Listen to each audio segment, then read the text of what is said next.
संभालती है, वैसे यीशु संभालेगा। जैसे माता संभालती है, वैसे यीशु संभालेगा। सीने से लगाएगा, चिंता सब हटाएगा। सीने से लगाएगा, चिंता सब हटाएगा। जैसे माता संभालती है, वैसे यीशु संभालेगा। जैसे माता संभालती है, वैसे यीशु संभालेगा।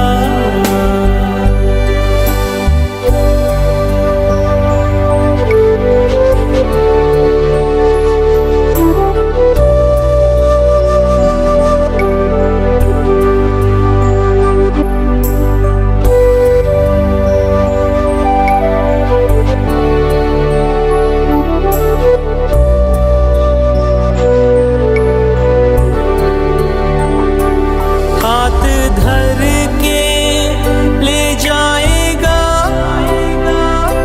चट्टान पर चढ़ाएगा। हाथ धर के ले जाएगा, चट्टान पर चढ़ाएगा। जैसे माता संभालती है, वैसे यीशु संभालेगा। जैसे माता संभालती है, वैसे यीशु संभालेगा।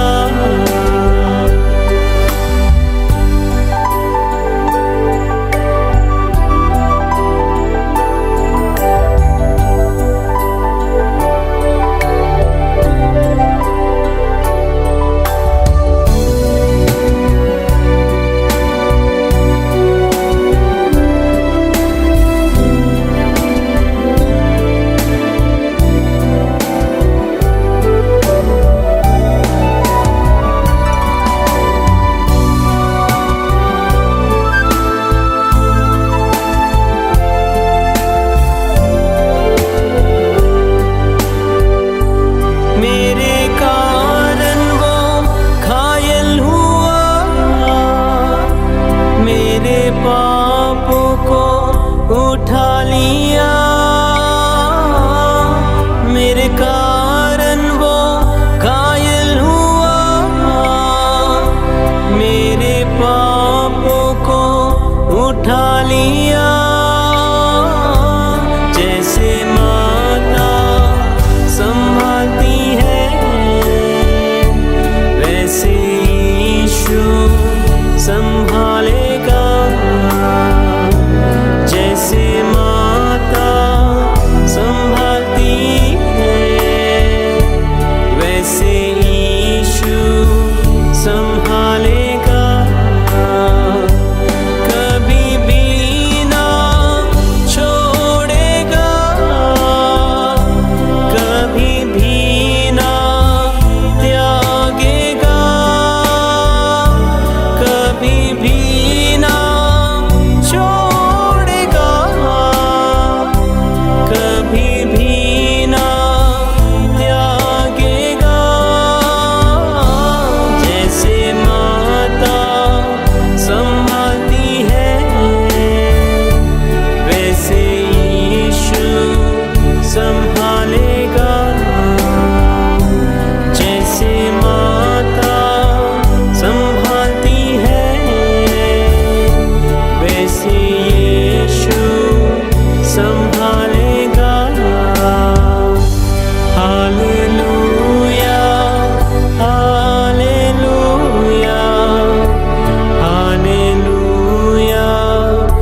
ನಮ್ಮ ಪ್ರಭುವಾದ ಯೇಸು ಕ್ರಿಸ್ತನ ಹೆಸರಲ್ಲಿ ನಿಮ್ಮೆಲ್ಲರನ್ನು ಈ ಭಾನುವಾರದ ಅಂದರೆ ಮದರ್ ಸಂಡೆಯ ಸಂದೇಶವನ್ನು ಕೇಳುವುದಕ್ಕಾಗಿ ನಾನು ಸ್ವಾಗತಿಸ್ತಾ ಇದ್ದೇನೆ.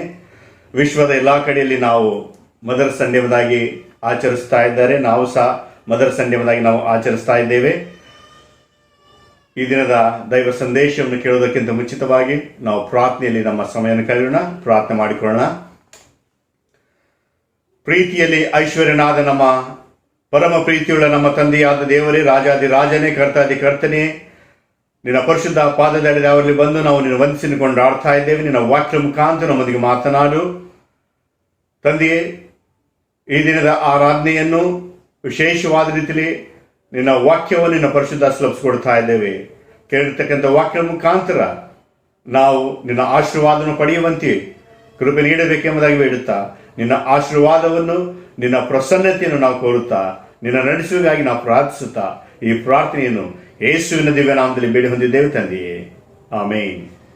ಕರ್ತನಲ್ಲಿ ಪ್ರಿಯರೇ, ಈ ದಿನದಲ್ಲಿ ವಿಶ್ವದ ಎಲ್ಲ ಕಡೆಗಳಲ್ಲಿ ಮದರ್ಸ್ ಸಂಡೇ ಎಂಬುದಾಗಿ ಆಚರಿಸುತ್ತಾರೆ ಮತ್ತು ವಿಶ್ವದಲ್ಲಿರ್ತಕ್ಕಂಥ ಎಲ್ಲ ತಾಯಂದಿರಿಗೆ ತಮ್ಮ ಮಕ್ಕಳು ವಿಧವಾದ ರೀತಿಯಲ್ಲಿ ತಮ್ಮ ಒಂದು ಗಿಫ್ಟ್ಗಳ ಮುಖಾಂತರ ಅವರನ್ನು ಸಂತೋಷ ಪಡೋದು ನೋಡ್ತಾ ಇದ್ದೇವೆ. ಕೇವಲ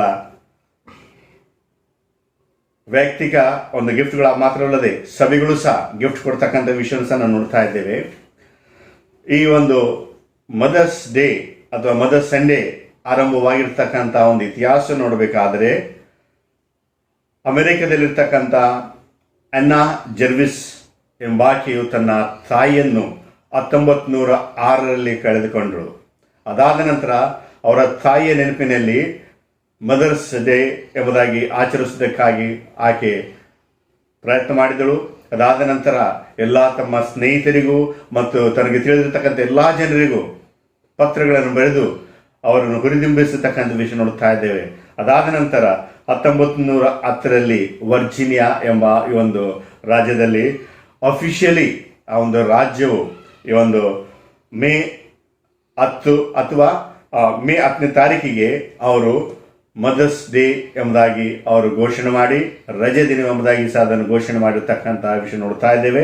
ಅದಾದ ನಂತರ 1913ರಲ್ಲಿ ಅಮೆರಿಕದ ಪ್ರೆಸಿಡೆಂಟ್ ಆಗಿರ್ತಕ್ಕಂಥ ವುಡ್ರೋ ವಿಲ್ಸನ್ ಎಂಬಾತನು ಮೇ 10ನೇ ತಾರೀಕನ್ನು ಮದರ್ಸ್ ಡೇ ಎಂಬುದಾಗಿ ಡಿಕ್ಲೇರ್ ಮಾಡಿ ಆ ದಿನವನ್ನು ರಜೆ ದಿನ ಎಂಬುದಾಗಿ ಆತನು ಘೋಷಣೆ ಮಾಡಿರ್ತಕ್ಕಂಥ ವಿಷಯ ನೋಡ್ತಾ ಇದ್ದೇವೆ. ಮದರ್ಸ್ ಡೇ ಇದಾದ ನಂತರ ವಿಶ್ವದ ಎಲ್ಲ ಕಡೆ ಜನರು ಆಚರಿಸುವುದಕ್ಕಾಗಿ ಅವರು ಪ್ರಾರಂಭ ಮಾಡಿದರು. ಈ ಒಂದು ಮದರ್ಸ್ ಡೇ ನಾವು ಆಚರಿಸ್ತಕ್ಕಂಥ ಸಂದರ್ಭದಲ್ಲಿ ಪ್ರತಿ ಕುಟುಂಬಗಳಾಗಲಿ ಸಭೆಗಳಾಗಲಿ ನಮ್ಮ ಕುಟುಂಬದಲ್ಲಿರ್ತಕ್ಕಂಥ ತಾಯಂದಿರಿಗೆ, ಸಭೆಯಲ್ಲಿರ್ತಕ್ಕಂಥ ತಾಯಂದಿರಿಗೆ ವಿಧವಾದ ರೀತಿಯಲ್ಲಿ ನಾವು ಗಿಫ್ಟ್ಗಳನ್ನು ಕೊಟ್ಟು ಅವರನ್ನು ಸಂತೋಷಪಡಿಸುವುದಕ್ಕಾಗಿ ನಾವು ಪ್ರಯತ್ನ ಪಡುತ್ತೇವೆ. ವಿಧವಾದ ರೀತಿಯಲ್ಲಿ ನಾವು ಆ ಒಂದು ತಾಯಂದಿರನ್ನು ಸಂತೋಷ ಪಡಿಸುವುದಕ್ಕಾಗಿ ನಾವು ಕುಟುಂಬಗಳಲ್ಲೇ ಆಗಲಿ ನಮ್ಮ ಸಭೆಗಳಲ್ಲಾಗಿ ಪ್ರಯತ್ನ ಪಡುತ್ತೇವೆ. ಆದರೆ ಈ ದಿನದಲ್ಲಿ ಪ್ರತಿಯೊಬ್ಬ ಕುಟುಂಬಕ್ಕೂ ಮತ್ತು ಸಭೆಗೂ ಒಂದು ಪ್ರಶ್ನೆಯನ್ನು ಕೇಳುವನಾಗಿದ್ದೇನೆ. ಒಂದು ವೇಳೆ ನಮ್ಮ ತಾಯಂದಿರಿಗೆ ಬಹುಮಾನವನ್ನು ಕೊಡಬೇಕಾದಂಥ ಒಂದು ಪರಿಸ್ಥಿತಿ ಬರಬೇಕಾದರೆ, ಅಥವಾ ಈ ದಿನದಲ್ಲಿ ನೀವು ನಿಮ್ಮ ಒಂದು ತಾಯಂದಿರಿಗೆ ಬಹುಮಾನ ಕೊಡಬೇಕೆಂಬುದಾಗಿ ಇಚ್ಛುವುದಾದರೆ ನೀವು ಕೊಡ್ತಕ್ಕಂಥ ಬಹುಮಾನ ಏನಾಗಿರ್ಬೋದು? ಈ ದಿನದಲ್ಲಿ ನಮ್ಮನ್ನು ನಾವು ಪ್ರಶ್ನೆ ಮಾಡಿಕೊಳ್ಳೋಣ. ನಮ್ಮ ತಾಯಂದಿರಿಗೆ ಕೊಡ್ತಕ್ಕಂಥ ಬಹುಮಾನ, ಒಳ್ಳೆಯ ಉತ್ತಮವಾದ ಶ್ರೇಷ್ಠವಾದ ಬಹುಮಾನ ಏನಾಗಿರ್ಬೋದು? ನಮ್ಮ ತಾಯಂದಿರಿಗೆ ನಾವು ನಮ್ಮ ಬಹುಮಾನದ ಮುಖಾಂತರ ಅವ್ರು ಮಾಡಿರ್ತಕ್ಕಂಥ ತಮ್ಮ ಒಂದು ಪರಾಮರಿಕೆ, ಅವ್ರು ಕೊಟ್ಟಿರ್ತಕ್ಕಂಥ ಪ್ರೀತಿ, ವಾತ್ಸಲ್ಯ, ಅವರ ಒಂದು ತ್ಯಾಗ, ಅವುಗಳಿಗೆ ಬದಲಾಗಿ ಏನನ್ನು ಕೊಡಲಿಕ್ಕೆ ಸಾಧ್ಯವಿಲ್ಲ. ಮತ್ತು ಯಾವುದೇ ವಸ್ತುಗಳ ಮುಖಾಂತರ ಬೆಲೆ ಕಟ್ಟುವುದಕ್ಕೆ ಸಾಧ್ಯವಿಲ್ಲ ಎಂಬುದಾಗಿ ಸಹ ನೋಡಲಾಗಿದ್ದೇವೆ.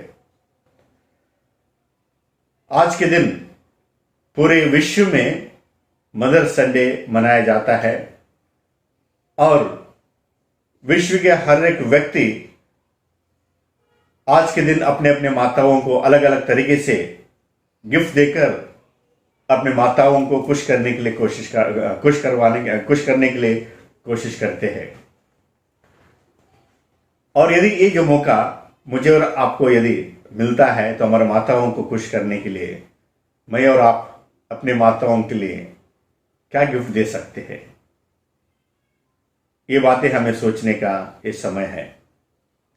हम हमारे माता पिता के द्वारा जो भी प्रेम मिला उसके बदले में हम उनको कुछ देकर हमारा उनके प्रति जो उपकार है हम उसके बदले में कुछ नहीं दे सकेंगे, लेकिन हम अपने प्रेम दिखाने के लिए आज के दिन जो है कई लोग अलग अलग तरीके से गिफ्ट देकर हमारा माताओं को खुश देखना चाहते हैं। लेकिन यदि हमारा माता यदि खुश रहना है तो परमेश्वर के वचनों से कुछ बातें हम देखेंगे। हमारे माताओं को खुश रखने के लिए हमें ये क्या देना चाहिए। हम लोग जो है कि जगह की वस्तु यदि है, चाहे सोना चांदी या कोई भी वस्तु या साड़ी हो या कोई अलग अलग तरीके से अपने माताओं को देने वाला चाहे जो भी गिफ्ट हो, ये सब कुछ एक क्षणिक है। और उसके द्वारा मिलने वाला खुशी से ज़्यादा खुशी जो परमेश्वर के वचनों के द्वारा जो बातें हम सीखते हैं उनके द्वारा यदि सीखकर उनके अनुसार यदि अपने माता पिता को यदि वो गिफ्ट्स देते हैं तो हमारे माता पिता या हमारे माताएं बहुत खुश होंगे।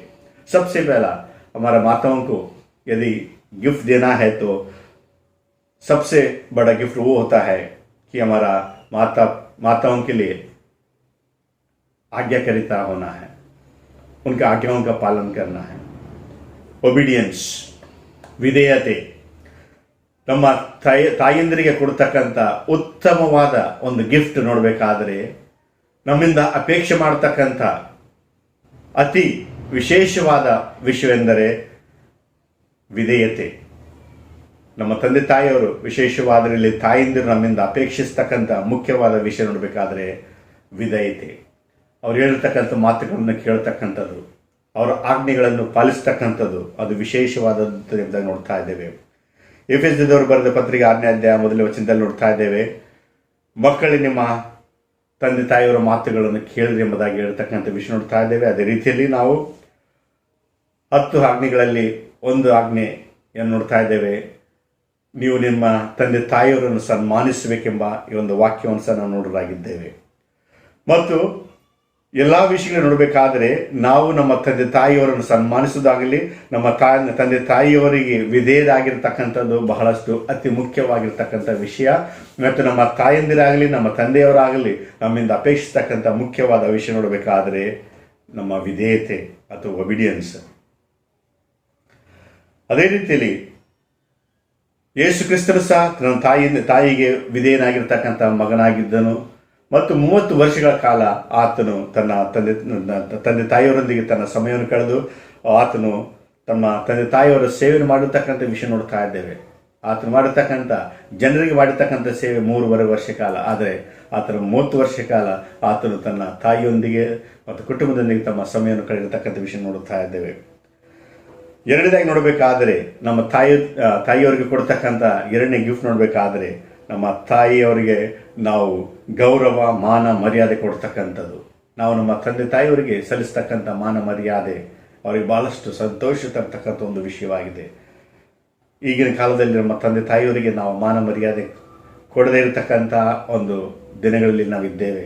ಇವು ಮಾಡರ್ನ್ ದಿನಗಳಲ್ಲಿ ನೋಡಬೇಕಾದರೆ, ಆಧುನಿಕ ದಿನಗಳಲ್ಲಿ ನಾವು ನಮ್ಮ ತಂದೆ ತಾಯಿಯವರಿಗೆ ಯಾವುದೇ ವಿಧವಾದ ಮಾನ ಸನ್ಮಾನ ಮರ್ಯಾದೆ ಕೊಡದಿರತಕ್ಕಂಥ ಒಂದು ಸಮಯ ನಾವು ನೋಡ್ತಾ ಇದ್ದೇವೆ. ಆದರೆ ನಾವು ನಮ್ಮ ತಂದೆ ತಾಯಿಯವರಿಗೆ ಮಾನ ಮರ್ಯಾದೆ ಗೌರವ ಸಲ್ಲಿಸಬೇಕೆಂಬ ಒಂದು ವಿಷಯವನ್ನು 10 ಆಜ್ಞೆಗಳಲ್ಲಿ ಒಂದು ಆಜ್ಞೆಯಾಗಿರ್ತಕ್ಕಂಥ ವಿಷಯ ನೋಡ್ತಾ ಇದ್ದೇವೆ. ನೀವು ನಿಮ್ಮ ತಂದೆ ತಾಯಿಯವರನ್ನು ಸನ್ಮಾನಿಸಬೇಕೆಂಬ ಒಂದು ವಿಶೇಷವಾದ ಒಂದು ಆಜ್ಞೆಯಾಗಿದೆ. ಅದೇ ರೀತಿಯಲ್ಲಿ ನಮ್ಮ ತಂದೆ ತಾಯಿಯವರನ್ನು ಸನ್ಮಾನಿಸುವುದು ಆದರೆ ಆ ಒಂದು ಸನ್ಮಾನವು ನಾವು ಆ ಸನ್ಮಾನ ಇರುವುದಾದರೆ ಮಾತ್ರ ನಾವು ನಮ್ಮ ತಂದೆ ತಾಯಿಯವರ ಆಜ್ಞೆಗಳನ್ನು ಪಾಲಿಸಲಿಕ್ಕೆ ಸಾಧ್ಯ. ನಮ್ಮ ತಂದೆ ತಾಯಿಗಳಾಗ ನಮ್ಮ ಗುರು ಹಿರಿಯಗಳ ಮಾತು ಕೇಳಬೇಕಾದರೆ, ಆ ಒಂದು ಆಜ್ಞೆಯನ್ನು ಪಾಲಿಸಬೇಕಾದರೆ ಅಥವಾ ವಿಧೇಯ ಮಕ್ಕಳಾಗಿ ಜೀವಿಸಬೇಕಾದರೆ ಎಲ್ಲರ ನಮ್ಮ ಒಂದು ಜೀವನದಲ್ಲಿ ಯಾರ ಮಾತುಗಳನ್ನು ನಾವು ಕೇಳಬೇಕು, ಯಾರ ಆಜ್ಞೆಗಳನ್ನು ಕೇಳಬೇಕು, ಅವರ ವಿಷಯದಲ್ಲಿ ನಮ್ಮ ಮನಸ್ಸಿನಲ್ಲಿ ಗೌರವ, ಮಾನ, ಮರ್ಯಾದೆ ಇರಬೇಕೆಂಬ ಒಂದು ವಿಷಯವನ್ನು ಸಹ ನೋಡ್ತಾ ಇದ್ದೇವೆ. यदि हमारा जीवन में हमारे माता पिता के प्रति हो या हमारा एल्डर्स के प्रति हो या हमारे टीचर्स के प्रति हो या हमारे परमेश्वर के प्रति हो, यदि हमारा रेस्पेक्ट यदि है, जब तक हमारे जीवन वो रेस्पेक्ट नहीं है और उनका आज्ञाओं का पालन करना संभव नहीं है. किसी के यदि आज्ञा पालन करना है तो उसका बेसिक रिक्वायरमेंट है उनको सम्मान करना, उसको रेस्पेक्ट करना. यदि उसको किसी व्यक्ति यदि हम सम्मान करते हैं तभी जाकर हम उनका आज्ञाओं का पालन कर सकते हैं. परमेश्वर के आज्ञाओं को पालन करने के लिए परमेश्वर के प्रति हमारे लिए आदर, गौरव या सम्मान होना जरूरी है. या अपने माता पिताओं के उनके आज्ञाओं का पालन करना है तो उनके प्रति हमारे लिए आदर, गौरव होना जरूरी है. और तीसरी बात हम देखेंगे, हमारा जो गिफ्ट यदि हमारे माता पिता को यदि देना है तो विशेषता अपनी माताओं के लिए जो गिफ्ट यदि देना है वो है कि उनके प्रति हमारा प्रेम दिखाना है. परमेश्वर के पश्चात यदि हमें सबसे ज़्यादा यदि निस्वार्थ यदि प्रेम यदि हमें करने वाला व्यक्ति संसार में यदि है तो हमारे माता है, हमारे पिता है. और वो जो प्रेम उन्होंने जो दिखाया उसके प्रति प्रेम से बढ़कर दूसरा कुछ भी उसका समान नहीं हो सकता है.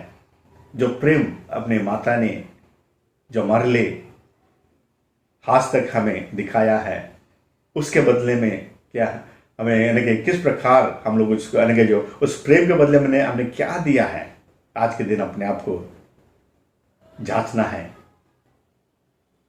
और चौथी बात हम देखेंगे कि हमारे माताओं पिताओं को या अपनी माताओं को खुश करने वाला कोई बात है तो अपने बच्चे ज्ञान में बढ़ने वाला बच्चे यदि है तो. और वचन में लिखा है, नीति वचन उसका 10वें अध्याय में देखेंगे, foolish son is grief to her mother, foolish son is grief to her mother. जो मूर्ख बेटा अपने माता के लिए बहुत ही उनके लिए दुख लाने वाला हो सकता है. ऐसा जो बेटा यदि मूर्ख है तो उससे बढ़कर दुख कोई नहीं है. और हर एक माता पिता चाहते हैं उनके बच्चे हमेशा बुद्धिमान रहे, अच्छे बुरे का समझ हो जाए, उनका एक इच्छा रहता है. और परमेश्वर का वचन कहता है, परमेश्वर का ज्ञान, परमेश्वर का भय है बुद्धि का ಮೂಲ है. ದೇವರ ಭಯವೇ ಜ್ಞಾನಕ್ಕೆ ಮೂಲ ಎಂಬುದಾಗಿ ನಮಗೆ ಜ್ಞಾನ ಬರಬೇಕಾದರೆ ದೇವರ ಭಯ ಇರಬೇಕು. ಅದೇ ರೀತಿಯಲ್ಲಿ ಮತ್ತು ಈ ಲೌಕಿಕ ಜ್ಞಾನ ನಮಗೆ ಬರಬೇಕಾದರೆ ತಂದೆ ತಾಯಿಯವರ ಪ್ರತಿ ನಮಗೆ ಒಂದು ಭಯ ಅಥವಾ ಒಂದು ವಿಧವಾದ ಭಯ ಇರುವುದಾದರೆ, ರೆಸ್ಪೆಕ್ಟ್ ಇರುವುದಾದರೆ, ಅವರಿಗೆ ನಾವು ವಿಧೇಯರಾಗುವುದಾದರೆ ಆ ಒಂದು ಜ್ಞಾನ ನಮಗೆ ದೊರಕುವುದನ್ನು ನೋಡ್ತಾ ಇದ್ದೇವೆ. ನಮಗೆ ಬೇಕಾಗಿರ್ತಕ್ಕಂಥ ಈ ಒಂದು ಸ್ಪಿರಿಚುವಲ್ ಜ್ಞಾನ ನಾವು ದೇವರಿಂದ ಪಡೆದುಕೊಳ್ಳುತ್ತೇವೆ. ಆದರೆ ಲೌಕಿಕ ಜ್ಞಾನವನ್ನು ನಾವು ನಮ್ಮ ತಂದೆ ತಾಯಿಯರ ಮುಖಾಂತರ ನಾವು ಪಡೆದುಕೊಳ್ಳುತ್ತಾ ಇದ್ದೇವೆ. ತಂದೆ ತಾಯಿಯವರೊಂದು ಜ್ಞಾನವನ್ನು ಪಡೆದುಕೊಳ್ಳಬೇಕಾದರೆ ತಂದೆ ತಾಯಿಯವರಿಗೆ ನಾವು ವಿಧೇಯರಾಗಿರಬೇಕು ಮತ್ತು ತಂದೆ ತಾಯಿಯವರು ನಾವು ಸನ್ಮಾನಿಸತಕ್ಕಂಥವರು ಮತ್ತು ಗೌರವಿಸುವಂಥವರಾಗಿರಬೇಕೆಂಬುದಾಗಿ ನೋಡ್ತಾ ಇದ್ದೇವೆ. ಅದಾದ ನಂತರ 5ನೇ ವಿಷಯದಲ್ಲಿ ನೋಡ್ತಾ ಇದ್ದೇವೆ, ನಮ್ಮ ತಂದೆ ತಾಯಿಯವರು ಸಂತೋಷವಾಗಿರಬೇಕು, ಅವರನ್ನು ಸಂತೋಷಪಡಿಸಬೇಕೆಂಬುದಾಗಿರುವುದಾದರೆ ನಮ್ಮ ನಡತೆ ಒಳ್ಳೆಯ ನಡತೆ ಆಗಿರಬೇಕೆಂಬುದಾಗಿ ನೋಡ್ತಾ ಇದ್ದೇವೆ. यदि हमारा माता पिता खुश रहना है या उनको खुश रखना है, यदि एक अच्छी प्रकार से गिफ्ट हमारे माता पिता को देना है तो हमारा अच्छे चाल चलन को देखकर हमारा माता पिता हमेशा खुश होते हैं. यदि हमारा माता पिता खुश है पूरा जग खुश है. इसलिए जो है कि हम अच्छे चाल चलन से हमारा माता पिता को, हमारे परमेश्वर को भी हम खुश कर सकते हैं. हमारा चाल चलन कि जो परमेश्वर के वचनों के अनुसार यदि हम चलते हैं, उनके आने के परमेश्वर का आज्ञाओं को पालन करना, माता पिता का आज्ञा पालन करना है, और उनके गौरव बना, हमारा माता पिता को गौरव करना और उनको प्रेम करना, इनके द्वारा जो हम देखेंगे हम अच्छे चाल चलन से हम हमारा माता पिता को खुश कर सकते हैं, हमारे परमेश्वर को भी हम खुश रख सकते हैं. और उसके बाद में देखेंगे हमारे माँ बाप को जो है केयर करना है, देखभाल करना. माता पिता ने आज तक उन्होंने हमें संभाला और जब बच्चे बड़े होते हैं और उनका फ़र्ज़ बनता है उनके माता पिताओं का देखभाल करना। कई बार आजकल के ज़माने में अपने फ़ायदे के लिए, कई बार अपने जो कन्वीनियंस के लिए, कई बार जो है अपने माता पिताओं को ओल्ड एज होम में अलग अलग तरीके से जो है अपने परिवार से दूर रखकर उनको खुश रखने के बदले में कई बार उनको हम बहुत दुख देते हैं। जो माता पिता ने हमारे लिए, जब हम कठिनाई में थे, जब बीमार थे, तकलीफ में थे, ऐसे समय पर दिन रात अपने नींद का बारे में भी कभी सोचा नहीं। हमें कई बातों को उन्होंने हमारे लिए त्याग दिया है। ऐसा माता पिता के प्रति कि हमारा क्या रवैया है, क्या विचार है, इस बात को हम लोग अपने आपको जांचना है।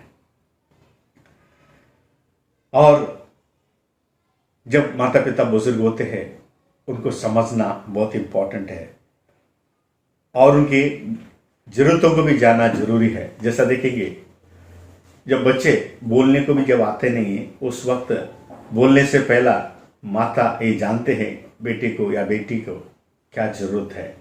वो ज़रूरत जानने से मतलब जो है मुंह से कहने से पहला अपने माता जो है उनकी ज़रूरतों को जानता है। उसी प्रकार हमारा माताएं, हमारे जो है ना कि फैमिली, हमारे जो पेरेंट्स जो है वो कहने से पहला ही उनके ज़रूरतों को जानना, पहचानना और ज़रूरतों को पूरा करना हर एक बच्चों का फ़र्ज़ बनता है। उनका केयर करना बहुत इम्पोर्टेंट बात है। उसके बाद में जो काम उन्होंने किया है, जो सैक्रिफाइस उन्होंने किया, जो प्रेम उन्होंने दिखाया, उसके प्रति हमें जो है कि उसके लिए हम अप्रिशिएट करना बहुत इम्पोर्टेंट है। उनका प्रशंसा करना बहुत ಇಂಪಾರ್ಟೆಂಟ್ है। ನಮ್ಮ ಜೀವನದಲ್ಲಿ ನಮ್ಮ ತಂದೆ ತಾಯಿಯರು ಮಾಡಿರ್ತಕ್ಕಂಥ ಪ್ರೀತಿ, ತ್ಯಾಗ, ಎಲ್ಲ ವಿಷಯಗಳನ್ನು ನಾವು ಪಡೆದುಕೊಂಡಿರ್ತಕ್ಕಂಥ ನಾವು ಕೆಲವೊಮ್ಮೆ ನಾವು ನಮ್ಮ ತಂದೆ ತಾಯಿಯರನ್ನು ಪ್ರಶಂಸೆ ಮಾಡ್ತಕ್ಕಂಥದ್ದು, ಹೊಗಳ್ತಕ್ಕಂಥದ್ದು, ಅಪ್ರಿಷಿಯೇಟ್ ಮಾಡ್ತಕ್ಕಂಥದ್ದು ಬಹಳಷ್ಟು ಇಂಪಾರ್ಟೆಂಟ್ ಆಗಿ ನೋಡ್ತಾ ಇದ್ದೇವೆ। ಸಣ್ಣ ಒಂದು ಅಪ್ರಿಷಿಯೇಟ್ ಮುಖಾಂತರ ನಮ್ಮ ತಂದೆ ತಾಯಿಯರು ಎಷ್ಟು ಸಂತೋಷ ಪಡ್ಬೋದು, ಆದರೆ ನಾವು ಎಷ್ಟು ಉಪಕಾರಗಳನ್ನು ನಾವು ಹೊಂದಿದಾಗಿ ನಮ್ಮ ತಂದೆ ತಾಯಿಗಳನ್ನು ನಾವು ಎಂದು ಅಪ್ರಿಷಿಯೇಟ್ ಮಾಡೋದಿಲ್ಲ। ನಮ್ಮ ತಂದೆ ತಾಯಿಗಳಿಗೆ ನಾವು ಅಪ್ರಿಷಿಯೇಟ್ ಮಾಡ್ತಕ್ಕಂಥದ್ದು ಸಹ ಭಾಳಷ್ಟು ಇಂಪಾರ್ಟೆಂಟ್ ಎಂಬುದಾಗಿ ನೋಡ್ತಾ ಇದ್ದೇವೆ। ಅದೇ ರೀತಿ ನಮ್ಮ ತಂದೆ ತಾಯಿಯವರು ಅವ್ರು ಮಾಡಿರ್ತಕ್ಕಂಥ ಒಳ್ಳೆ ಕಾರ್ಯಗಳಿಗೆ ಬದಲಾಗಿ ನಮ್ಮಿಂದ ಏನೂ ಅಪೇಕ್ಷಿಸುವುದಿಲ್ಲ, ಆದರೆ ನಮ್ಮ ಒಂದು ಕರ್ತವ್ಯ ನೋಡಬೇಕಾದ್ರೆ ಅವರು ಮಾಡಿರ್ತಕ್ಕಂಥ ಎಲ್ಲ ಒಂದು ಒಳ್ಳೆ ಕಾರ್ಯಗಳಿಗೆ ಬದಲಾಗಿ ಅವ್ರು ತೋರಿಸಿರ್ತಕ್ಕಂಥ ಪ್ರೀತಿಗೆ ಬದಲಾಗಿ ಅವ್ರು ತೋರಿಸಿರ್ತಕ್ಕಂಥ ತ್ಯಾಗಕ್ಕೆ ಬದಲಾಗಿ ಕನಿಷ್ಠ ಪಕ್ಷ ನಾವು ಅವರಿಗೆ ಕೃತಜ್ಞತೆ ಹೇಳ್ತಕ್ಕಂಥದ್ದು ನಮ್ಮ ಒಂದು ಕರ್ತವ್ಯವಾಗಿದೆ। ನನ್ನ ಪ್ರಿಯರೇ, ಈ ದಿನದಲ್ಲಿ ನಾವು ವಿಧವಾದ ರೀತಿ ನಮ್ಮ ತಾಯಂದಿರನ್ನು ಸಂತೋಷಪಡಿಸೋದಕ್ಕಾಗಿ ನಾವು ಪ್ರಯತ್ನ ಪಡುತ್ತೇವೆ। ಈ ಲೌಕಿಕ ವಸ್ತುಗಳನ್ನು ಕೊಟ್ಟು ಅವರಿಗೆ ಸಂತೋಷಪಡಿಸೋದಕ್ಕಾಗಿ ನಾವು ಪ್ರಯತ್ನ ಪಡುತ್ತೇವೆ। ಆದರೆ ಈ ಲೌಕಿಕ ವಿಷಯಗಳನ್ನು ಕೊಟ್ಟು ಅವರು ಸಂತೋಷಪಡಿಸ್ತಕ್ಕಂಥ ಒಂದು ಸಂತೋಷವು ಕೇವಲ ಕೆಲವು ಗಂಟೆಗಳವರೆಗೆ ಮಾತ್ರ ಮತ್ತು ಕೆಲವು ದಿನಗಳವರೆಗೆ ಮಾತ್ರ ಇರತಕ್ಕಂಥ ನೋಡ್ತಾ ಇದ್ದೇವೆ। ಆದರೆ ಈ ವಾಕ್ಯಗಳ ಮುಖಾಂತರ ನಾವು ಕಲಿತುಕೊಂಡಿರ್ತಕ್ಕಂಥ ಈ ಒಂದು ವಿಷಯಗಳ ಮುಖಾಂತರ ನಮ್ಮ ತಂದೆ ತಾಯಿಯವರನ್ನು ಒಳ್ಳೆಯ ರೀತಿಯಲ್ಲಿ ಸಂತೋಷಪಡಿಸೋದು ಮತ್ತು ಅಂದರೆ ಈ ಒಂದು ಗಿಫ್ಟ್ಗಳ ಮುಖಾಂತರ, ಇಂಥ ಒಂದು ಗಿಫ್ಟ್ಗಳ ಮುಖಾಂತರ ನಮ್ಮ ತಾಯಂದಿರನ್ನು ಭಾಳಷ್ಟು ಸಂತೋಷಪಡಿಸಬಹುದು। ಆದ್ದರಿಂದ ನನ್ನ ಪ್ರಿಯರೇ, ನಾವು ನಮ್ಮ ತಂದೆ ತಾಯಿಯವರಿಗೆ ನಾವು ವಿಧೇಯರ ಮಕ್ಕಳಾಗಿ ಜೀವಿಸೋಣ ಮತ್ತು ನಮ್ಮ ತಂದೆ ತಾಯಿಯವರಿಗೆ ಒಳ್ಳೆಯ ಗೌರವವನ್ನು ಸಲ್ಲಿಸೋಣ ಮತ್ತು ನಮ್ಮ ತಂದೆ ತಾಯಿಯವರಿಗೆ ನಮ್ಮ ಪ್ರೀತಿ, ವಾತ್ಸಲ್ಯ, ಆ ಒಂದು ತಾಯಿಯಂದಿನ ಮುಖಾಂತರ ದೊರಕಿರ್ತಕ್ಕಂಥದ್ದು ಅವ್ರಿಗೆ ಬದಲಾಗಿ ನಾವು ನಮ್ಮ ಪ್ರೀತಿಯ ಮುಖಾಂತರ ಅವರನ್ನು ಸಂತೋಷಪಡಿಸೋಣ ಮತ್ತು ನಾವು ಒಬ್ಬ ಜ್ಞಾನಿಯ ವ್ಯಕ್ತಿಯಾಗಿ, ಅಂದರೆ ನೋಡಬೇಕಾದರೆ ನಮ್ಮ ಕೆಲಸ ಕಾರ್ಯಗಳಲ್ಲಿ ನಾವು ಮಾಡ್ತಕ್ಕಂಥ ಜಾಬ್ನಲ್ಲಿ ಆಗಲಿ ನಾವು ಒಳ್ಳೆಯ ರೀತಿಯಲ್ಲಿ ನಾವು ಗ್ರೋತ್ ಆಗಿ ಅದರ ಮುಖಾಂತರ ನಮ್ಮ ಒಳ್ಳೆಯ ಕಾರ್ಯಗಳ ಮುಖಾಂತರ ನಮ್ಮ ಜ್ಞಾನದ ಮುಖಾಂತರ ನಾವು ನಮ್ಮ ತಂದೆ ತಾಯಿಯವರನ್ನು ನಾವು ಸಂತೋಷಪಡಿಸುವವರಾಗಲಿ ಘನಪಡಿಸುವವರಾಗಿರೋಣ। ಅದೇ ರೀತಿ ನೋಡ್ತಾ ಇದ್ದೇವೆ, ನಮ್ಮ ಒಳ್ಳೆಯ ನಡೀತ ಮುಖಾಂತರ ಸಹ ನಮ್ಮ ತಂದೆ ತಾಯಿಯವರನ್ನು ಸಂತೋಷಪಡಿಸೋಣ। ಅದಾದ ನಂತರ ನಾವು ನಮ್ಮ ತಂದೆ ತಾಯಿಯವರನ್ನು ಒಳ್ಳೆಯ ರೀತಿಯಲ್ಲಿ ಪರಾಮರಿಕೆ ಮಾಡೋದ್ರ ಮುಖಾಂತರ, ಸಂರಕ್ಷಣೆ ಮಾಡೋದ್ರ ಮುಖಾಂತರ, ಜೋಪಾನ ಮಾಡೋದ್ರ ಮುಖಾಂತರ, ಆರೈಕೆ ಮಾಡೋದ್ರ ಮುಖಾಂತರ ನಾವು ನಮ್ಮ ತಂದೆ ತಾಯಿಯನ್ನು ನಾವು ಸಂತೋಷಪಡಿಸಬಹುದು। ಅದಾದ ನಂತರ ನೋಡ್ತಾ ಇದ್ದೇವೆ, ಅವ್ರು ತೋರಿಸಿರ್ತಕ್ಕಂಥ ಪ್ರೀತಿ, ತ್ಯಾಗಕ್ಕೆ ಬದಲಾಗಿ ನಾವು ಯಾವಾಗಲೂ ನಾವು ಅವರನ್ನು ಅಪ್ರಿಷಿಯೇಟ್ ಮಾಡ್ತಕ್ಕಂಥದ್ದು ಭಾಳಷ್ಟು ಇಂಪಾರ್ಟೆಂಟ್। ಅದೇ ರೀತಿಯಲ್ಲಿ ಅವ್ರಿಗೆ ನಾವು ಕೃತಜ್ಞತರಾಗಿರ್ತಕ್ಕಂಥದ್ದು ಭಾಳಷ್ಟು ಇಂಪಾರ್ಟೆಂಟ್ ನೋಡ್ತಾ ಇದ್ದೇವೆ। ಭಾಳಷ್ಟು ಮಕ್ಕಳು ದಿನದಲ್ಲಿ ನೀನು ನಮ್ಗೆ ಏನು ಮಾಡಿದ್ದೆ ಎಂಬುದಾಗಿ ಪ್ರಶ್ನೆ ಮಾಡ್ತಕ್ಕಂಥ ಸಂದರ್ಭದಲ್ಲಿ ತಂದೆ ತಾಯಿರ ಒಂದು ಮನಸ್ಸು ಏನಾಗಿರ್ಬೋದು. ಇಷ್ಟು ವರ್ಷ ನೀನು ಗಳಿಸಿ ನಿನ್ನ ಮಕ್ಕಳಿಗೆ ನೀವು ಏನು ಮಾಡಿದ ಎಂಬುದಾಗಿ ಪ್ರಶ್ನೆ ಮಾಡಿರ್ತಕ್ಕಂಥ ಸಂದರ್ಭದಲ್ಲಿ ತಂದೆ ತಾಯಿಯವರ ಮನಸ್ಸು ನೋಯ್ತಕ್ಕಂಥ ಪರಿಸ್ಥಿತಿ ಆಗಿದೆ ಅಂತ ನನ್ನ ಪ್ರಿಯರೇ. ಅವ್ರು ಮಾಡಿರ್ತಕ್ಕಂಥ ಚಿಕ್ಕ ಚಿಕ್ಕ ವಿಷಯಗಳು, ಆ ಒಂದು ವಿಷಯಗಳ ಮುಖಾಂತರ ಈಗಿರ್ತಕ್ಕಂಥ ನಾವೊಂದು ಪರಿಸ್ಥಿತಿ ನೋಡಬೇಕಾದ್ರೆ ಕೇವಲ ಅವರು ಮಾಡಿರ್ತಕ್ಕಂಥ ತ್ಯಾಗ, ಪ್ರೀತಿ, ಸಂರಕ್ಷಣೆ ಎಲ್ಲ ವಿಷಯಗಳು ಇದರಲ್ಲಿ ಅಡಕವಾಗಿವೆ.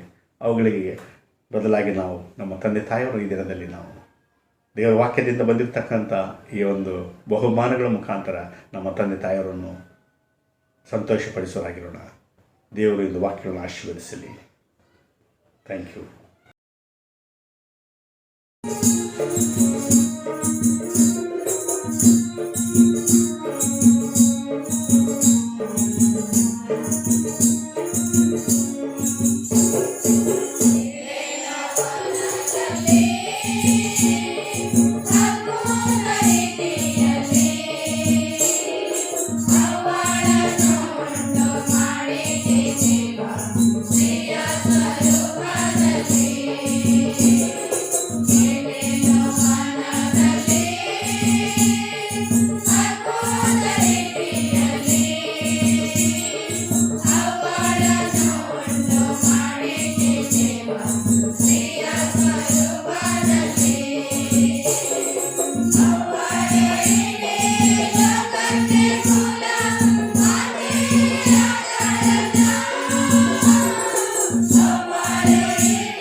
Yeah.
ಪ್ರಾರ್ಥನೆ ಮಾಡಿಕೊಳ್ಳೋಣ. ಪರಿಶುದ್ಧನು ಪರಿಶುದ್ಧನು ಪರಿಶುದ್ಧನೆಂಬುದಾಗಿ ದೂತಗಣಗಳಿಂದ ಹೊಗಳಲ್ಪಡ್ತಕ್ಕಂಥ ಮಹಾಪರಿಶುದ್ಧನಾದ ನಮ್ಮ ತಂದೆಯಾದ ದೇವರೇ, ನಿನ್ನ ಪರಿಶುದ್ಧ ಪಾದದಡಿದ ಅವರಲ್ಲಿ ಬಂದು ನಮ್ಮ ಶಿರಗಳನ್ನು ಭಾಗಿಸಿದವರಾಗಿ ನಾವು ನಿನ್ನ ವಂದಿಸಿನ ಕೊಂಡಾಡ್ತಾ ಇದ್ದೇವೆ ತಂದೆ. ವಿಶೇಷವಾದ ರೀತಿಯಲ್ಲಿ ಈ ದಿನದಲ್ಲಿ ನಮ್ಮ ಜೀವನದಲ್ಲಿ ನಮ್ಮ ತಾಯಂದಿರ ಮುಖಾಂತರ ನಮಗೆ ದೊರಕಿರ್ತಕ್ಕಂಥ ಎಲ್ಲ ನಿನ್ನ ದಿವ್ಯಾಶೀರ್ವಾದಗಳನ್ನು ನಾವು ಪಡೆದವರಾಗಿ ಅವುಗಳಿಗೆ ಬದಲಾಗಿ ತಂದೆ ನಾವು ವಿಧವಾದ ರೀತಿ ನಮ್ಮ ತಾಯಂದಿರನ್ನು ನಮ್ಮ ತಂದೆಯವರನ್ನು ನಾವು ಸಂತೋಷಪಡಿಸುವುದಕ್ಕಾಗಿ ನಾವು ಪ್ರಯತ್ನ ಪಡುತ್ತೇವೆ. ಆದರೆ ತಂದೆ ನಿನ್ನ ಪ್ರೀತಿಯನ್ನು ನಮ್ಮ ತಾಯಂದಿರ ಮುಖಾಂತರ ನಮ್ಮ ತಂದೆಯವರ ಮುಖಾಂತರ ನಾವು ಪಡೆದವರಾಗಿದ್ದೇವೆ. ಅದಕ್ಕೆ ಬದಲಾಗಿ ನಾವು ತಂದೆ ನಾವು ಏನು ಮಾಡಿದರೂ ಸಹ ಅದು ಕಡಿಮೆ ಎಂಬುದಾಗಿ ನಾವು ಸ್ವೀಕರಿಸುತ್ತಾ ಇದ್ದೇವೆ. ಆದರೆ ತಂದೆ ನಿನ್ನ ವಾಕ್ಯಗಳ ಮುಖಾಂತರ ಕಲಿತುಕೊಂಡಿರ್ತಕ್ಕಂಥ ಈ ವಿಷಯಗಳ ಮುಖಾಂತರ ನಮ್ಮ ತಂದೆ ತಾಯಿಯವರನ್ನು ಸನ್ಮಾನಿಸುವಂತೆಯೂ ಸಂತೋಷಪಡಿಸುವಂತೆಯೂ ತಂದೆ ನೀನು ನಮಗೆ ಕೃಪೆ ನೀಡಬೇಕೆಂದು ಬೇಡುತ್ತಾ ಇದ್ದೇವೆ ತಂದೆಯೇ. ನಮ್ಮ ತಂದೆ ತಾಯಿಯವರಿಗೆ ಒಳ್ಳೆಯ ವಿಧೇಯ ಮಕ್ಕಳಾಗಿ ಜೀವಿಸುವಂತೆ ನೀನು ನಮಗೆ ಕೃಪೆ ನೀಡು ತಂದೆಯೇ. ನಮ್ಮ ತಂದೆ ತಾಯಿಯವರಿಗೆ ಮರ್ಯಾದೆಯನ್ನು ಕೊಡ್ತಕ್ಕಂಥ ಗೌರವವನ್ನು ಸಲ್ಲಿಸ್ತಕ್ಕಂಥ ಮಕ್ಕಳಾಗಿ ಜೀವಿಸುವಂತೆ ನೀನು ಕೃಪೆ ನೀಡು ತಂದೆ. ನಮ್ಮ ತಂದೆ ತಾಯಿಯವರನ್ನು ಪ್ರೀತಿಸ್ತಕ್ಕಂಥ ಮಕ್ಕಳಾಗಿ ಜೀವಿಸುವಂತೆ ನಮಗೆ ಕೃಪೆ ನೀಡು ತಂದೆಯೇ. ನಮ್ಮ ಲೌಕಿಕ ಈ ಒಂದು ಪ್ರಾಸ್ಪೆರಿಟಿ ಮುಖಾಂತರ ನಮ್ಮ ಒಂದು ಜ್ಞಾನದ ಮುಖಾಂತರ ನಾವು ನಮ್ಮ ತಂದೆ ತಾಯಿಗಳನ್ನು ಸಂತೋಷಪಡಿಸುವುದಕ್ಕೆ ನಾವು ಪ್ರಯತ್ನ ಪಡುತ್ತೇವೆ. ಆದರೆ ನಿನ್ನ ದೈವ ಜ್ಞಾನದಲ್ಲಿಯೂ ನಾವು ಬಲ ಹೊಂದುವಂತೆ ನೀನು ನಮಗೆ ಕೃಪೆ ನೀಡು ತಂದೆ.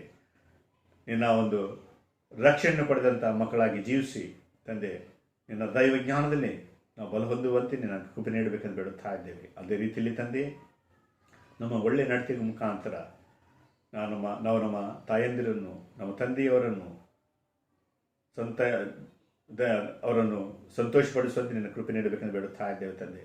ಅವ್ರು ಮಾಡಿರ್ತಕ್ಕಂಥ ತ್ಯಾಗ ಪ್ರೀತಿಗೆ ಬದಲಾಗಿ ನಾವು ಅವ್ರನ್ನ ಅಪ್ರಿಷಿಯೇಟ್ ಮಾಡುವಂತೆಯೂ ಅವರಿಗೆ ಕೃತಜ್ಞರಾಗುವಂತೆ ನೀನು ನಮಗೆ ಕೃಪೆ ನೀಡಬೇಕೆಂದು ಬೇಡುತ್ತಾ ಇದ್ದೇವೆ ತಂದೆ. ವಿಶ್ವದ ಎಲ್ಲ ಕಡೆಗಳಲ್ಲಿ ತಂದೆ ಮದರ್ಸ್ ಡೇ ಎಂಬುದಾಗಿ ನಾವು ಆಚರಿಸ್ತಾ ಇದ್ದೇವೆ ತಂದೆ. ಪ್ರತಿಯೊಬ್ಬ ವಿಶ್ವದಲ್ಲಿರ್ತಕ್ಕಂಥ ತಾಯಂದಿರಿಗಾಗಿ ವಿಶೇಷವಾದ ರೀತಿಯಲ್ಲಿ ನಮ್ಮ ಸಭೆಯಲ್ಲಿರ್ತಕ್ಕಂಥ ಎಲ್ಲ ತಾಯಂದಿರಿಗಾಗಿ ನಾವು ಪ್ರಾರ್ಥಿಸ್ತಾ ಇದ್ದೇವೆ ತಂದೆ. ಪ್ರತಿಯೊಬ್ಬ ತಾಯಂದಿರನ್ನು ಆಶೀರ್ವದಿಸು ತಂದೆ. ಅವರ ಪ್ರೀತಿ ಅವರ ತ್ಯಾಗ ತಂದೆ, ಅವರು ಮಾಡಿರ್ತಕ್ಕಂಥ ಎಲ್ಲ ಒಳ್ಳೆಯ ಕಾರ್ಯಗಳು ನಮ್ಮ ಜೀವನದಲ್ಲಿ ತಂದೆ ಭಕ್ತಿಯನ್ನು ವೃದ್ಧಿ ಮಾಡ್ತಕ್ಕಂಥ ಒಂದು ವಿಷಯಗಳಾಗಿವೆ ಎಂಬುದಾಗಿ ನಾವು ಸ್ವೀಕರಿಸುತ್ತಾ ಇದ್ದೇವೆ. ಪ್ರತಿಯೊಬ್ಬ ತಾಯಂದಿರು ಮಕ್ಕಳು ಒಳ್ಳೆಯ ನಡತೆಯಲ್ಲಿ ಇರಬೇಕೆಂಬುದಾಗಿ ಅವನೊಂದು ಉದ್ದೇಶವಾಗಿದೆ ತಂದೆ. ಅವರಿಂದ ನಾವು ಕಲಿತುಕೊಂಡಿರ್ತಕ್ಕಂಥ ಎಲ್ಲ ಬೋಧನೆ ಪಾಠ ನಾವು ಸಾಯುವವರೆಗೆ ಜ್ಞಾಪಕದಲ್ಲಿಕೊಂಡವರಾಗಿ ಅವುಗಳಂತೆ ಆ ಒಂದು ಆಜ್ಞೆಗಳಂತೆ ನಾವು ನಡೆಯುವಂತೆ ನಮಗೆ ಕೃಪೆ ನೀಡಬೇಕೆಂದು ಬೇಡುತ್ತಾ ಇದೆ ತಂದೆ. ಅದೇ ರೀತಿಯಲ್ಲಿ ತಂದೆ ಕೊರೋನಾ ಮುಖಾಂತರ ಕಷ್ಟದಲ್ಲಿರ್ತಕ್ಕಂಥ ಎಲ್ಲ ನಿನ್ನ ಮಕ್ಕಳನ್ನು ಎಲ್ಲ ಪೇಷಂಟ್ಗಳನ್ನು ನಿನ್ನ ಪರಿಶುದ್ಧ ಕೊಡ್ತಾ ಇದ್ದೇವೆ. ಬೇಗನೆ ನಿನ್ನ ಮಕ್ಕಳನ್ನು ನಿನ್ನ ಪರಿಶುದ್ಧ ಹಸ್ತದಿಂದ ಮುಚ್ಚಿ ಅವರಿಗೆ ಸ್ವಸ್ಥತೆ ದಯಪಾಲಿಸಬೇಕೆಂಬುದಾಗಿ ನಾವು ಕೋರುತ್ತಾ ಇದ್ದೇವೆ. ಅದೇ ರೀತಿಯಲ್ಲಿ ಆ ಒಂದು ರೋಗಿಗಳನ್ನು ನೋಡಿಕೊಳ್ತಕ್ಕಂಥ ಎಲ್ಲ ವೈದ್ಯರನ್ನು ನರ್ಸ್ಗಳನ್ನು ವೈದ್ಯಕೀಯ ಸಿಬ್ಬಂದಿಯನ್ನು ನಿನ್ನ ಪರಿಶುದ್ಧ ಕೊಡ್ತಾ ಇದ್ದೇವೆ ತಂದೆ. ಈ ಒಂದು ರೋಗಾಣು ಎಲ್ಲರಿಗೆ ಹಬ್ಬ ಬಾರದೆಂಬುದಾಗಿ ತಡೆಯತಕ್ಕಂಥ ಎಲ್ಲ ಪೊಲೀಸ್ ಸಿಬ್ಬಂದಿಯನ್ನು ಮತ್ತು ಎಲ್ಲ ಗೌರ್ಮೆಂಟ್ ಸಿಬ್ಬಂದಿಯನ್ನು ಅದೇ ರೀತಿಯಲ್ಲಿ ಎಲ್ಲ ರಾಜಕೀಯ ನಾಯಕರನ್ನು ಸಹ ಪರಿಶುದ್ಧ ಕೊಡ್ತಾ ಇದ್ದೇವೆ ತಂದೆಯವರ ಮುಖಾಂತರ ಒಳ್ಳೆಯ ಸೇವೆ ಆಗುವಂತೆಯೋ ಯೋಗ್ಯವಾದ ನಿರ್ಣಯಗಳು ತೆಗೆದುಕೊಳ್ಳುವಂತೆ ನಿನ್ನ ಸಹಾಯ ನೀಡಬೇಕೆಂದು ಬೇಡುತ್ತಾ ಇದ್ದೇವೆ. ವಿಜ್ಞಾನಿಗಳ ಮುಖಾಂತರ ತಂದೆ ಒಳ್ಳೆಯ ಒಂದು ಔಷಧವನ್ನು ಕಂಡುಹಿಡಲಿಕ್ಕೆ ಪ್ರಯತ್ನ ಪಡುತ್ತಾ ಇದ್ದಾರೆ. ಬೇಗನೆ ತಂದೆಯವರ ಮುಖಾಂತರ ಔಷಧ ಕಂಡು ಹಿಡಿಯಲಿಕ್ಕೆ ನೀನು ಅವ್ರಿಗೆ ಸಹಾಯ ನೀಡಬೇಕೆಂಬುದಾಗಿ ನಿನ್ನ ಕೋರುತ್ತಾ ಇದ್ದೇವೆ. ಇದರ ಮುಖಾಂತರ ನಮ್ಮ ರಾಷ್ಟ್ರವು ತಂದೆ ಕೊರೋನಾ ಮುಕ್ತ ರಾಷ್ಟ್ರವಾಗಬೇಕೆಂಬುದಾಗಿ ನಾವು ನಿನ್ನ ಪ್ರಾರ್ಥಿಸ್ತಾ ಇದ್ದೇವೆ ತಂದೆ. ಇದರ ಮುಖಾಂತರ ಆರ್ಥಿಕ ದೃಷ್ಟಿಯಲ್ಲಿಯೂ ಎಲ್ಲ ವಿಧವಾದ ರೀತಿಯಲ್ಲಿ ನಮ್ಮ ಭಾರತ ದೇಶದ ಎಲ್ಲ ಜನರು ಕಷ್ಟದಲ್ಲಿದ್ದಾರೆ. ವಿಶೇಷವಾದ ರೀತಿಯಲ್ಲಿ ಈ ಸಮಸ್ಯೆ ಮುಖಾಂತರ ಎಷ್ಟೋ ಬಡವರು ತಮ್ಮ ಕೆಲಸವನ್ನು ಕಳೆದುಕೊಂಡಿದ್ದಾರೆ, ಕೆಲಸವಿಲ್ಲದ ಮನೆಯಲ್ಲಿ ಕುಳಿತುಕೊಂಡಿದ್ದಾರೆ ತಂದೆ. ತಿನ್ನಲಿಕ್ಕೆ ಆಹಾರದೇ ಇಲ್ಲದೆ ಇರತಕ್ಕಂಥ ಎಲ್ಲ ಬಡವರಿಗಾಗಿ ನಾವು ವಿಶೇಷವಾದ ರೀತಿ ಪ್ರಾರ್ಥಿಸ್ತಾ ಇದ್ದೇವೆ. ಅವರ ಸೇವೆಯನ್ನು ಮಾಡ್ತಕ್ಕಂಥ ಎಲ್ಲ ಸಾಮಾಜಿಕ ಕೆಲಸಗಾರರನ್ನು ಸೋಷಿಯಲ್ ವರ್ಕರ್ಸ್ಗಳನ್ನು ಪರಿಶುದ್ಧ ಕೊಡ್ತಾ ಇದ್ದೇವೆ. ಪ್ರತಿಯೊಬ್ಬರನ್ನು ಆಶೀರ್ವದಿಸಬೇಕೆಂದು ಬಿಡ್ತಾ ಇದ್ದೇವೆ ತಂದೆ. ಮತ್ತೊಂದು ಆವೃತ್ತಿ ನಮ್ಮೆಲ್ಲರನ್ನು ಪರಿಶುದ್ಧ ಕೊಡ್ತಾ ಇದ್ದೇವೆ ತಂದೆ. ನಮ್ಮ ಬಾಂಬೆ ರೀಜನಲ್ ಕಾನ್ಫರೆನ್ಸ್ನ ಬಿಷಪ್ ಐನವರನ್ನು ನಿನ್ನ ಪರಿಶುದ್ಧ ಕೊಡ್ತಾ ಇದ್ದೇವೆ. ಮೆಥಡಿಸ್ಟ್ ಸಭೆಯ ಎಲ್ಲ ಬಿಷಪ್ ಐನವರುಗಳನ್ನು ಸಹ ಪರಿಶುದ್ಧ ಕೊಡ್ತಾ ಇದ್ದೇವೆ. ಅವ್ರ ಕುಟುಂಬಗಳನ್ನು ಪರಿಶುದ್ಧ ಕೊಡ್ತಾ ಇದ್ದೇವೆ. ಬಿಷಪ್ ಅವನವರು ಸಹ ಪರಿಶುದ್ಧ ಕೊಡ್ತಾ ಇದ್ದೇವೆ ತಂದೆ. ಬಾಂಬೆ ರೀಜನಲ್ ಕಾನ್ಫರೆನ್ಸ್ನ ಎಕ್ಸಿಕ್ಯೂಟಿವ್ ಬೋರ್ಡ್ ಮೆಂಬರ್ಸ್ಗಳನ್ನು, ಎಲ್ಲ ಡಿಸ್ಟ್ರಿಕ್ಟ್ ಸೂಪರಿಂಟೆಂಡೆಂಟ್ಗಳನ್ನು, ಎಲ್ಲ ಸಭಾ ಪಾಲಕರುಗಳನ್ನು, ಎಲ್ಲ ಮಿಷನರಿಗಳನ್ನು, ಎಲ್ಲ ಡಿಕ್ನೆಸ್ಗಳನ್ನು ಸಹ ಪ್ರತಿಯೊಬ್ಬರನ್ನು ಪರಿಶುದ್ಧ ಕೊಡ್ತಾ ಇದ್ದೇವೆ ತಂದೆ. ಇವನ್ನ ನಮ್ಮ ಬಾಂಬೆ ರೀಜನಲ್ ಕಾನ್ಫರೆನ್ಸ್ ಮುಖಾಂತರವೂ ಸಹ ಯೋಗ್ಯವಾದ ಸೇವೆ ಬಡ ಜನರ ಮಧ್ಯದಲ್ಲಿ ಆಗುವಂತೆ ನಾನು ಪ್ರಾರ್ಥಿಸ್ತಾ ಇದ್ದೆ ತಂದೆ. ಕೊಟ್ಟಿರ್ತಕ್ಕಂಥ ಉತ್ತಮವಾದ ಸಮಯಕ್ಕಾಗಿ ನಾವು ನಮ್ಮ ಹೃದಯದಿಂದ ನಾವು ಹೊಂದಿಸ್ಕೊಂಡು ಆಡ್ತಾ ಇದ್ದೇವೆ. ನಮ್ಮ ಸಭೆಯಲ್ಲಿರ್ತಕ್ಕಂಥ ಪ್ರತಿಯೊಬ್ಬ ಜನರನ್ನು ಆಶೀರ್ವದಿಸು. ವಿಶೇಷವಾದ ರೀತಿಯಲ್ಲಿ ನಮ್ಮ ಸಭೆಯ ಮತ್ತು ಎಲ್ಲ ವಿಶ್ವದಲ್ಲಿರ್ತಕ್ಕಂಥ ಎಲ್ಲ ಜನರ ಸುಖ ದುಃಖಗಳನ್ನು ಪರಿಶುದ್ಧ ಕೊಡ್ತಾ ಇದ್ದೇವೆ. ಪ್ರತಿಯೊಬ್ಬನ ಆಶೀರ್ವದಿಸಿ ನಡೆಸು ತಂದೆ. ವಿಶೇಷವಾದ ರೀತಿಯಲ್ಲಿ ನಿನ್ನ ಕೃಪೆ, ನಿನ್ನ ಶಾಂತಿ, ಸಮಾಧಾನ ನಮ್ಮ ಸಭಿಕರೊಂದಿಗೂ ನಿನ್ನ ವಾಕ್ಯವನ್ನು ಕೇಳಿರ್ತಕ್ಕಂಥ ಪ್ರತಿಯೊಬ್ಬರೊಂದಿಗೆ ನೆಲೆಗೊಂಡಲೆಂದು ಬೇಡ್ತಾ ಈ ಪ್ರಾರ್ಥನೆಯನ್ನು ಯೇಸುವಿನ ದಿವ್ಯನಾಮದಲ್ಲಿ ಬೇಡಿದ್ದೇವೆ ತಂದೆಯೇ, ಆಮೇನ್. ಪರಲೋಕದಲ್ಲಿ ನಮ್ಮ ತಂದೆ, ನಿನ್ನ ನಾಮವು ಪರಿಶುದ್ಧವೆಂದು ನೆನೆಸಲ್ಪಡಲಿ. ನಿನ್ನ ರಾಜ್ಯವು ಬರಲಿ. ನಿನ್ನ ಚಿತ್ತ ಪರಲೋಕದಲ್ಲಿ ನೆರವೇರ ಪ್ರಕಾರ ಭೂಲೋಕದಲ್ಲಿ ನೆರವೇರಲಿ. ನಮ್ಮ ಅನುದಿನದ ಆಹಾರವನ್ನು ಇವತ್ತು ನಮಗೆ ದಯಪಾಲಿಸಿಕೊಡು. ನಮಗೆ ತಪ್ಪು ಮಾಡಿದ ಕ್ಷಮಿಸಂತ ನಮ್ಮ ತಪ್ಪನ್ನು ಕ್ಷಮಿಸು. ನಮ್ಮನ್ನು ಶೋಧನೆಗೆ ಸೇರಿಸದೆ ಕೇಳಿನಿಂದ ತಪ್ಪಿಸು. ಯಾಕೆಂದರೆ ರಾಜ್ಯವು ಬಲವು ಮಹಿಮೆ ಸದಾಕಾಲ ನಡೆದೇ ಸ್ವಾಮಿ, ಆಮೇನ್. ನಮ್ಮ ಪ್ರಭುವಾದ ಯೇಸು ಕ್ರಿಸ್ತನ ಕೃಪೆಯು, ತಂದೆಯಾದ ದೇವರ ಪ್ರೀತಿಯು, ಪರಿಶುದ್ಧಾತ್ಮನ ಐಕ್ಯ ಅನ್ಯೋನ್ಯ ಸಹವಾಸವು ಈಗಲೂ ಯಾವಾಗಲೂ ಕೂಡಿ ಬಂದಿರತಕ್ಕಂಥ ಪ್ರತಿಯೊಬ್ಬರೊಂದಿಗೆ ನೆಲೆಗೊಂಡಿರಲಿ ತಂದೆಯೇ, ಆಮೇನ್. Praise the Lord. ಜೈ ಕ್ರಿಸ್ತ.